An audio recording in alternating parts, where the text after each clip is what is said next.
नमस्कार। अब आप लोगों के समक्ष एक छोटी सी कहानी का वर्णन करने जा रहा हूँ। कथा इस प्रकार है। आजकल घोर कलयुग बीत रहा है। कलयुग में मन पर नियंत्रण किसी का नहीं। मन पर नियंत्रण नहीं रहने से मन जहाँ चाहेगा वहाँ वो पाप कर्म में ठेल देगा, पाप कर्म करा देगा। तो इसी से संबंधित, मन से संबंधित कहानी है। एक राजा थे। वो राजा के यहाँ एक ब्राह्मण का आना जाना था। वो राज दरबार में जाते थे। प्रत्येक त्यौहार में, शादी विवाह में, हर कर्म में राजा के यहाँ संपर्क था और राज दरबार में बेरोक टोक वो आते जाते थे।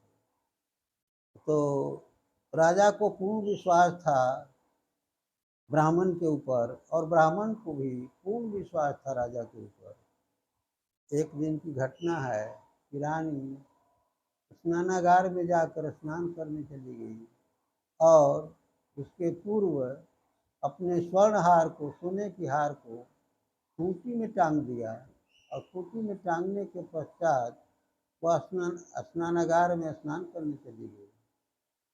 उसी दिन संयोगवश ब्राह्मण दरबार में पहुंचे हुए थे।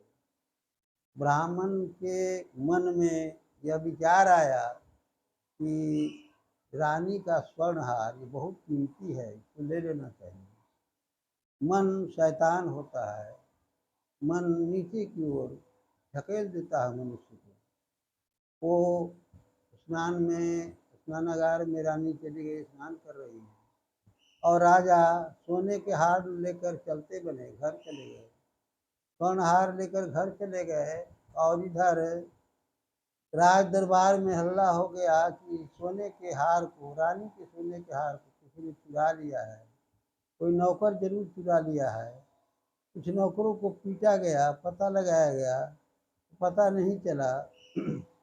अंत में वो ब्राह्मण घर गए। जब मन शांत हुआ तो ब्राह्मण ने सोचा कि राजा की पत्नी रानी का ये स्वर्ण हार है, इसको लौटा देना चाहिए, रखना नहीं चाहिए, क्योंकि बहुत विश्वासी राजा हैं और हम एक दूसरे पर हम लोग को पूर्ण विश्वास है।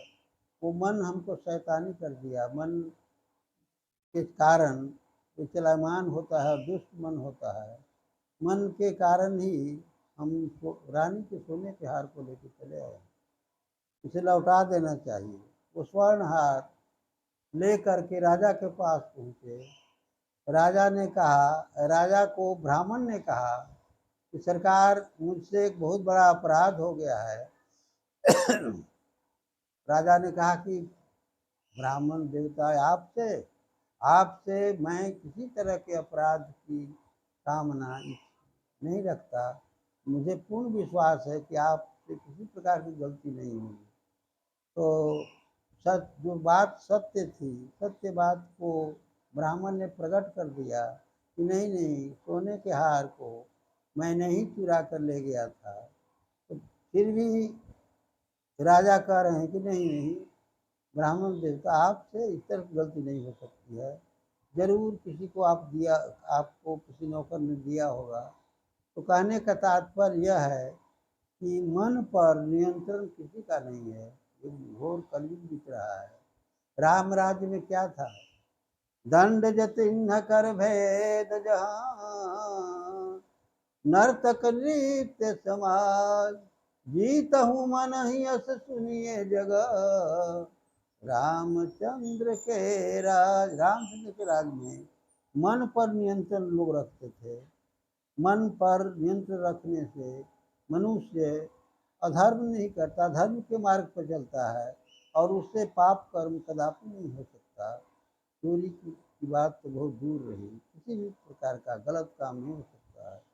तो मन पर नियंत्रण रखने के लिए सत्संग आवश्यक है और सत्संग में बताए हुए जो गुरु हैं उनके मार्ग का अनुसरण करना चाहिए। और मार्ग पर चलते चलते एक समय आएगा मन पर नियंत्रण हो जाएगा और हम धर्म के मार्ग पर अग्रसर रहेंगे। इतना ही कहकर मैं अपनी वाणी को विराम देता हूँ। श्रोताओं को